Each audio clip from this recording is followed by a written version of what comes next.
So at the age of 7, I was shipped off to Alaska to Wow. go to military school, and I'm grateful for that though. I mean, see, a lot of people would go, "Man, that's messed up." No, man, I'm grateful for it because when you tell my story, people will understand where the gratitude comes from. Because everybody looks at adversity as something that should hold us down.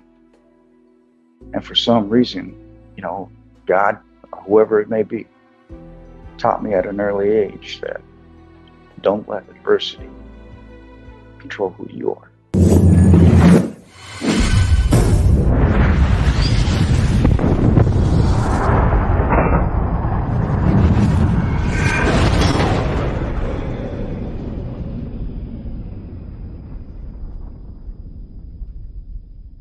Welcome to this episode of Chatting with Staxx. I'm your host, Bill Staxx, and today I got Don McGuire. What's up, Don? What's up, homie? How you been, bro? I'm doing great, bro. Thank you so much for coming on my show. I appreciate you taking the time. Man, honor's all mine, brother. I know you asked me to do this probably 3, 4 weeks, 5 weeks ago, and my apologies, bro. I had to go through a couple surgeries and things, but I'm a man of my word, and my brother Randy Marshall set it up, so I figured why not, you give your word, you got to keep your word. So here we are, brother. It's an honor. Thank you. Shout out to Randy, man. Appreciate you, bro. So we're going to start off. You want to tell the people where you were born and raised? Yeah, I was born in Sacramento, California. Wasn't really raised there. I mean, first 5 years of my life. And my father left my mother, and my mom had 6 other kids besides me. So back in those days, things were hard, and so my mom ended up going to the bar. They were playing a joke on this dude. They were gonna, he needed a ride. They acted like they were gonna give him a ride, and they were gonna pull off. Well, the car broke down, so this dude ended up helping him fix the car, and he ended up having to give him a ride.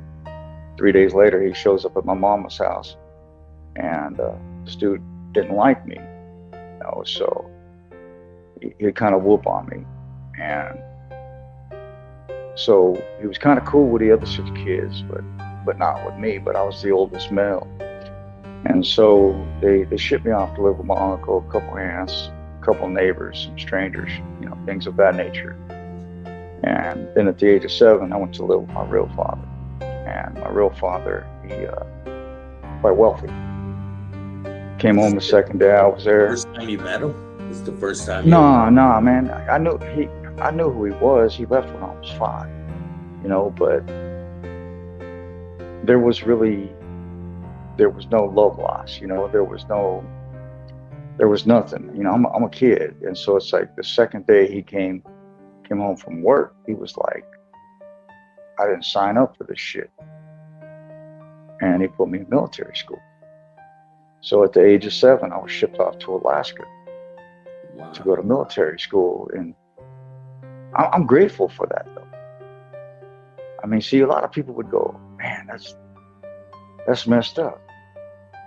No, man, I'm grateful for it because when you tell my story, people will understand where the gratitude comes from. Because everybody looks at adversity as something that should hold us down.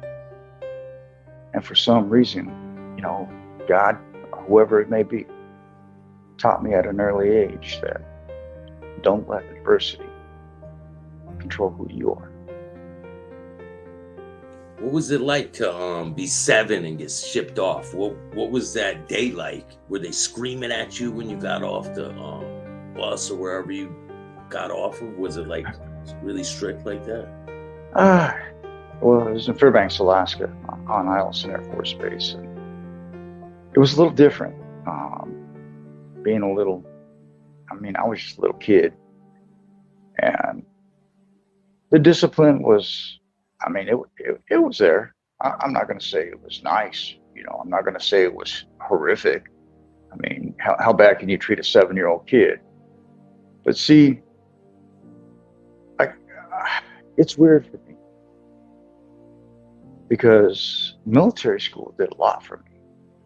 It taught me core values. It taught me principle.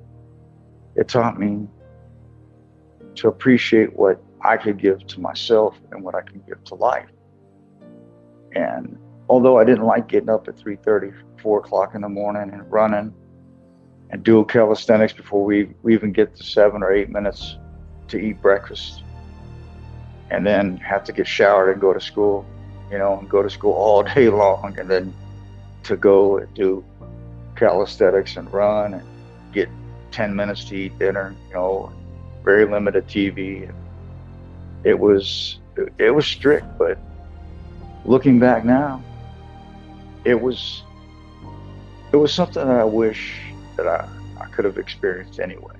So I can't really look at it as a downfall. The only part that really left me hanging and had me in a place that I didn't really like was that every Christmas, every summer, I wanted to go home. How long were you there for? I was there until I was 14. You're only allowed to go to that school until you're 14 years old. What? And what? You were there from 7 to 14? Yeah. Holy shit. I got to go back to California one time, and it was only because my guardians had a trip or a death or something, and I stayed with them in a town called Nenana, which was this little Athabascan Inuit village, and they were dope people, man. Just a couple hippies, but I really loved being with them, man. It made life cool because I stayed in a barn that had a loft, and they had a blanket. Of course, it was hay underneath of it, but I can open up the doors in the top, and right there was the Nenana and the Tananock River. And I mean, Alaska's beautiful, bro. So, and then getting to learn from the villagers, the little Inuits, the Athabascans, and the Eskimos. This is a town. Now, let me remind you, this is a town of 200, and the only reason there was 200 people there was because they were there working on the roads. If they hadn't been, I mean, all you had probably was 100, 125 people in a little fishing village. There was a cannery there. They used to catch salmon on these sideways windmills that would sit in the water. The water would turn them. Yeah, the water turns and flips them into a little bucket in the back of this handmade, thing, and the old man hit it in the head with a hammer, or whatever, a stick, and they'd take it back, and then they strip it down and smoke it, and they'd can it, and that's how the village made its money.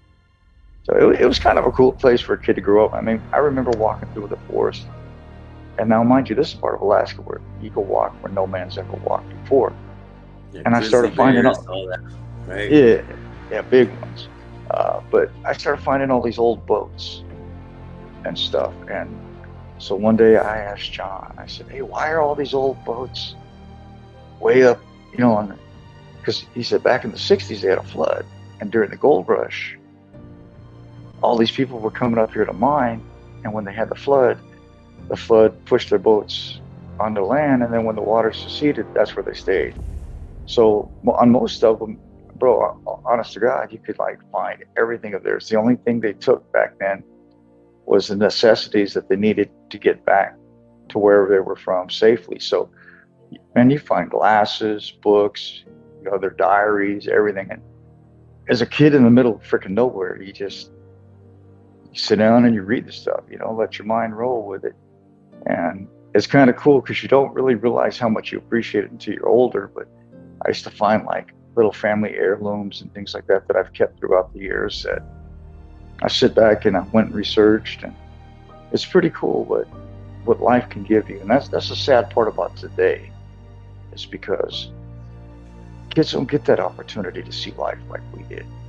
They don't understand what it's like to come home when street lights come on. See, and I'm going to say this, you may or may cut it out later, but I'm 60 years old. Bro, it didn't matter what color my friends were when I was little. And society tries to tell us it should be an issue. Why? Because certain people say we should make it an issue.